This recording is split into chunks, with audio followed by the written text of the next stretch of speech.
Wouldn't it be great if we had a genie bottle that we could rub and get all of our ball python wishes granted?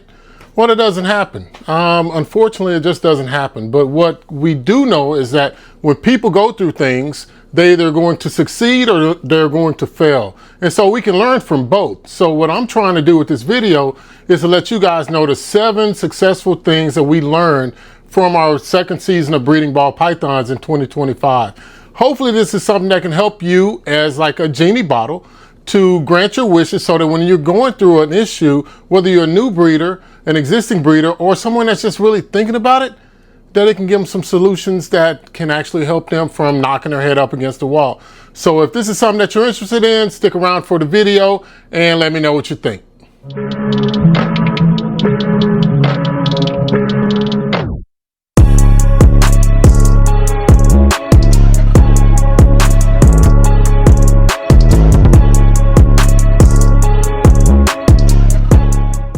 Hey, how's it going, guys? It's Paul with Spheric Reptiles, and I thank you so much for tuning back in. If you're a returning watcher, hey, thank you. And if you're new to the channel, what I like to do is just let you know that we at Spheric Reptiles, our channel on YouTube is really geared towards ball python care, so the husbandry, the breeding, as well as some of the other aspects. So if you're thinking about going into selling your ball pythons, or you just run into issues with your ball pythons, hopefully our channel can help you to discern some of those issues and help you move forward with your projects and your success in selling, if that's something that you choose to do. Now, it's not something for everybody, but if it is, and if our channel is helping you, please hit that like and subscribe button and then let us know what we're doing. That's all I ask. But moving right on to it, so it's 7 steps, 7 key things that we learned from breeding ball pythons in 2025 that we didn't know in 2024. Now, it's just 7 things, so I'm gonna try to run through them very fast. You can always rewind the videos, and of course there's chapters in this video to help you, so if you want to skip ahead or maybe go back to a different section, you can save the video and do all that other stuff. But, all right, so starting off with number 1, the first thing that we did is we established Hets. And I think that was the best piece of advice that I could have received, is start off making Hets first. Because inevitably, when you make Hets, that means you're not going into your own pocket and buying animals from other people. Now, you have to buy animals from other people if you're going to breed ball pythons, unless you go over to Africa and you find a ball python in the wild and you export it to yourself. So when you're buying your animals, what I said in a previous video, ball pythons, I think that was 301, the last video from last week, is basically start off with 1.3, so 1 male to 3 females. And if you're trying to work the recessive projects, you want that visual expression of that recessive project, and that first female, that's a subadult or an adult. Now, you're buying your males as hatchlings or juveniles, so that way they grow up all at the same time, they reach sexual maturity, and then you have greater success in breeding them. But in particular, when you start off with that first female, when it comes to making those Hets, you want a female that is Het for the male traits. So that'll do 1 or 2 things for you. First, the males are always cheaper. I mean, men are just cheap anyway, right? We're dogs. But the women are the higher value commodity, even in ball pythons. So they are going to cost you more money to get those same visual recessive traits that you would have in the male for a lot cheaper. I mean, almost half price. You know, men are half price. We're a dime a dozen, right?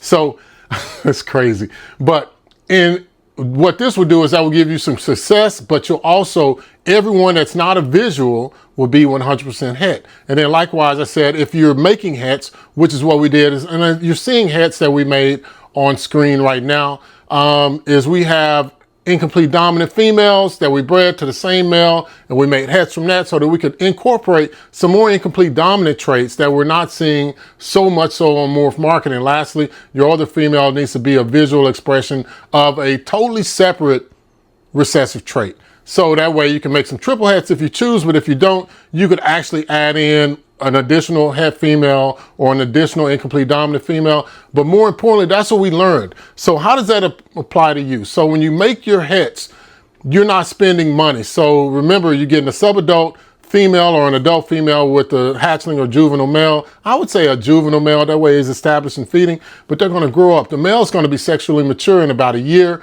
The female takes about 2 to 3 years. So you wanna give yourself as many advantages as you can without having to wait, right, or a setback. So at either point, one of the animals could go off of feeding. So if you have 3 of them, females, then you're a greater chance of success. And it seems like the females go off of eating a lot more frequently than the males in our collection, but 95% of our animals eat. And I just had some animals today because we're in the middle of feeding, so that's why I'm shooting this video, that decided to eat all of a sudden after a 3-month fast. You know, 2 out of 3 isn't bad. I'm just gonna leave the animal in with the third animal to see if she eats, but hey, if she doesn't, then we'll try again next week.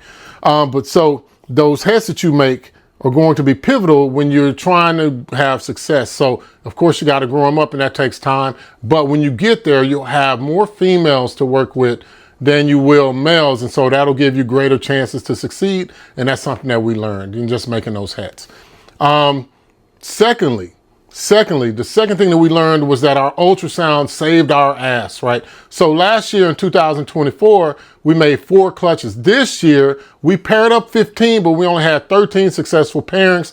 Our 13 clutches in the incubator is due to come out in November. So we're done with this season, right? Now we're moving into 2026.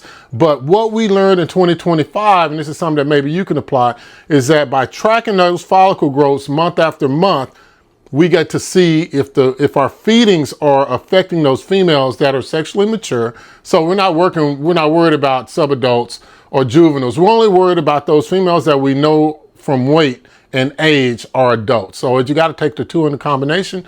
But what we found out is that if we can tailor it, so how could you use this? So if you got the ultrasound machine, don't let it sit on the shelf. Take ultrasounds every month. I mean, every month, just like you take a weight, that way you know where your females are at as soon as they reach adulthood, and you can see that follicle size move from 5 to 6 millimeters up to 10. And at 10, you can pair them. That means that your female's ready.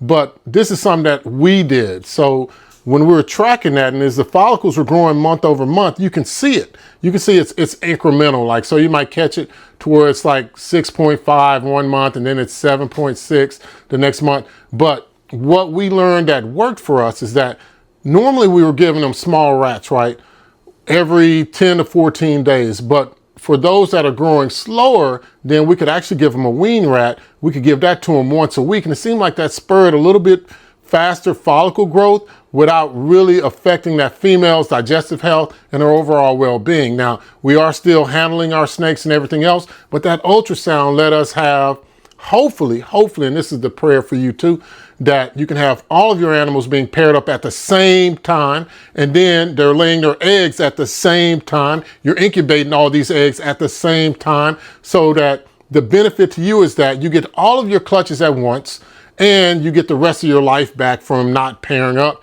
and as well as your males get to take a break. You're not stressing out anybody else. The female, you're just focusing on keeping her comfortable so that she can go through her ovulation, her pre-lay shed, delivering those eggs, and then you step in and you do the right thing, and it works. And that's the prayer. So that's what we learned in 2025. Now, our clutches, to be realistically, because we're not perfect, they were split. We got some of them at one point, so at the beginning of the year, and then we got the second group towards the end of the year, so in the summertime, which is kind of strange, but it happens to get your eggs in February and March, and then get the other half of them laid all their eggs later in the season. But I think that happens. It's a little bit more stressful because you're watching those females that are going later a lot more than what you would probably want.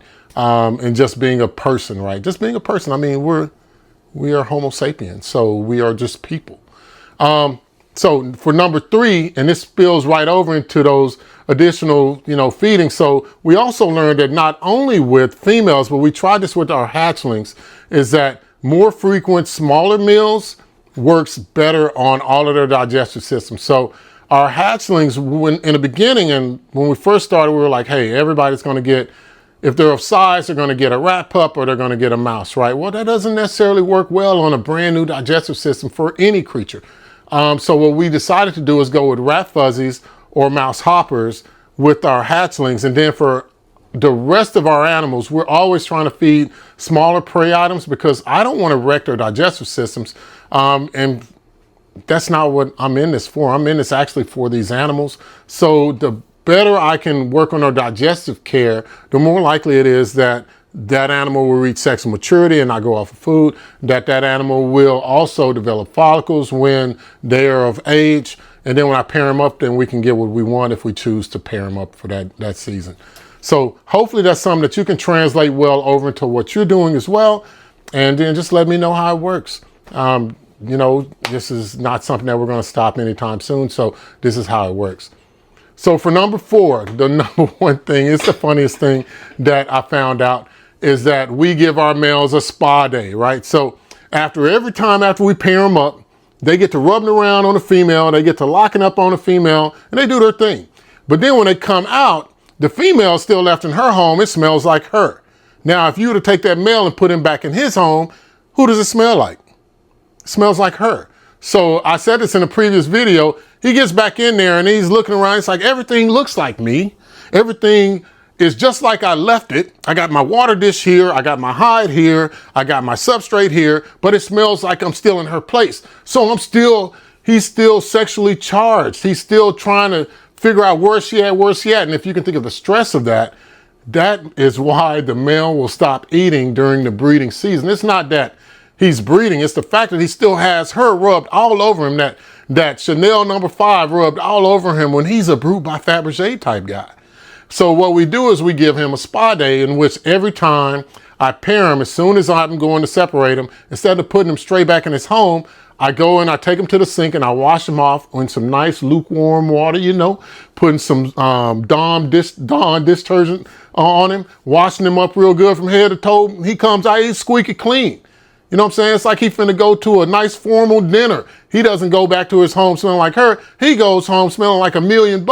And then when I put the food in there, he's like, hey, this looks like my place. My water dish is where I left it. My substrate's where I left it. The hides were, oh, food, eats it. So that's the number one thing that we learned for our males, is just give your males a spa day. That's the same thing we do with our females. Once she lays eggs, right? We give her a spa day, and then we try to get her on food. We hydrate her. Now her spa day is a lot more intensive. Now I'm not hydrating the males at this point because they got to water this. Hey, kick rocks, go do what you do. But for the females, it's the same thing that we're just carrying over from the females to the males. They both deserve spa days when they get done with an act. For the male, he doesn't lay eggs, so this is as good as it gets, which is pretty good. So we give him that spa day so that he can return back to normal. The same way we give the female after she lays the eggs the spa day so that she can return back to normal, which is just continuing to eat on her normal schedule. Seems like that would be simple. Like, where's that genie bottle when we need it? So for number 5, this translates directly over from that. What we found is that there were some animals that are just shy. Some of the ball pythons are shy, believe it or not. I don't think this is rocket science, right? We all know that ball pythons are some of the shyest animals around. Like, you might have 20% that are just ultra aggressive and just, they act like they're not a ball python. Maybe they're a baby reed tick or something like that from, you know, long way down the line. But to make a long story short, what we do is we make sure that now coming from the incubator, the hatchlings, once they come out of the egg, I put them on coconut husk and I mist it down a little bit so that the transition from a nice humid environment, which is inside of the egg, to outside is still nice and humid. And I want them to get used to the smells immediately of the coconut husk, because ultimately that's what I'm going to be keeping them on. And then they also get to stay warm with the other ball pythons that are in there. Now, once they all shed out, when I go to put them in their hatchling tubs, they have coconut husk in there as well. And the temperature at the back reads at like 90 degrees. So it's as close as we can get without it being an abrupt change, right? And then also put hides in for those that don't take readily to the food that I mentioned earlier, the rat fuzzes and the mouse hoppers. But this is working for us because that transition from the human environment to paper doesn't always work. And so couple that with feeding a smaller prey size that's a little bit more agitating, because we start off with live and then we convert over to frozen thawed, just so that we can make sure that they are eating. And then we don't want to waste animals either. So if we thaw out a mouse hopper and then that animal doesn't eat and we fed the rest of our collection, then I don't want to have to throw that away, and I'm not going to overfeed an animal. So that's why we do live in the very beginning, because we want to get them used to it. But more importantly, that substrate and those hides both increase security and it keeps humidity close to the same thing that they had in the incubator, where they were able to wrap up with the other ball python hatchlings. So by having that smaller hide in there, and I have one right here, I actually have 2 examples right here that we put inside, and you can find these at online or at your local reptile expo. But these actually help, guys. And this is one of the main things that we spend a little bit more on coconut husks, but we think it's worth it if our animals can transition over and get on food. Hopefully this is something that can help you as well. All right, so for number 6, the number one thing that we learned is that we need to focus more on our projects. So we're very transparent. So we're working the Dreamsicle project, the Desert Ghost Hypo project, the TSK Hypo, and clowns. That's what we work. Now we will end up with some hypo only animals. We'll end up with some pods, but that's the primary focus of our ball python breeding. Why do you say that? Because when we did, and this is number 7 as well, but when we did our own demographic and market research, what we found was that the majority of people that we come in contact with are pet quality people. So they want pets. So the morphs mean nothing to them. When I start spitting out more, they just like snow over. They act like they know, and some of them do, but most of them are just kind of like, man, I just wanted to ask about that pretty snake. And now you're telling me all this. I don't know what a desert ghost is. I don't know what a yellow belly is. They all look yellow. I guess they're all ghosted. They're kind of spooky. I mean, that's how it comes off with a lot of the people that are going to these reptile expos. They're going out for a good time. They want a snake, but they want a good looking snake. So that's what we're doing here at Spheric Reptiles. We're focusing in on that. If you're working on a particular project, you do your thing, but that's what we see is best fit for us, because that kind of fits the way that I am. I'm a regular guy, right? So I try to do regular guy stuff, and I want to just appeal to the regular guy or regular woman. Now, if you're highfalutin, then we got some animals like that too that you want to buy and you want to breed. Hey, that's great. We're going to make the best quality animal from the classic all the way up to the higher morphs. We treat them all the same because they're all good snakes to us. So that's one of the things that we do, though, is we focus. But not only have we done that, we've diversified. As you look at the screen, you see a snake that is not a ball python on there, and it is a Drymarchon Correus or Yellowtail Cribo. And so we're working on breeding those because, unfortunately, I'm kind of confused as to some of the things. Like, we breed animals for quality, right? But there's other animals that are not as bred, and their habitats are being destroyed just as much, or maybe these animals are being destroyed, like the Eastern indigo. Now, I didn't want to go through the permit requirements to get that, but eventually that's something that we're going to work towards too, is getting Eastern indigos and then Mexican indigos. But for now, we're going to start off with diversification with the Yellowtail Cribos. And this is just going out to that market as well, that we've heard there's a great demand for it. But this is something that I hope that you're thinking about too. Maybe in the long run, if you've been breeding for 1 year, now you're in it 2, this is something that is crossing your mind, and I'm just putting it out there. Now, you may not agree with it, but it is what it is.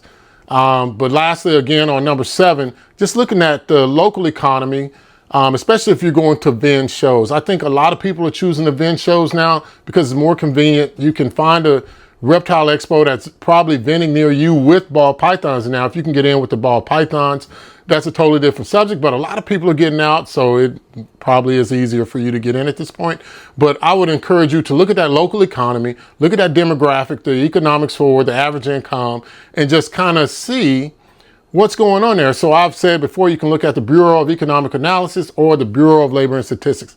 I know our economy is all over the place, but look at those numbers while we have them, and then you can make a good quality decision as to what type of animal you should breed for the market that you will be selling. I'm talking about you, the market you'll be selling in. So I've covered a lot. We've covered making hets. We covered the magic of the ultrasound. We covered starting off feeding smaller meals. We also talked about the spa bath. I had to cheat. I took a look. We talked about spa baths. Then we also talked about hides and substrate. We talked about project focus, and then we talked about vending shows. So I wrote everything out over here. So I'm not a genius, so I always start with a scripted board. But hopefully this is something that has helped you. If it has, again, hit that like and that subscribe button. And then drop me a comment if you're seeing something different, or if you're seeing that this is something that can help you. But with nothing else, guys, I hope that this is a video that appeals to you. And I hope like heck that we're helping you, especially if you're just kind of like, I don't know if I'm going to do it or not, but at least you can make an informed decision. But until then, check this out.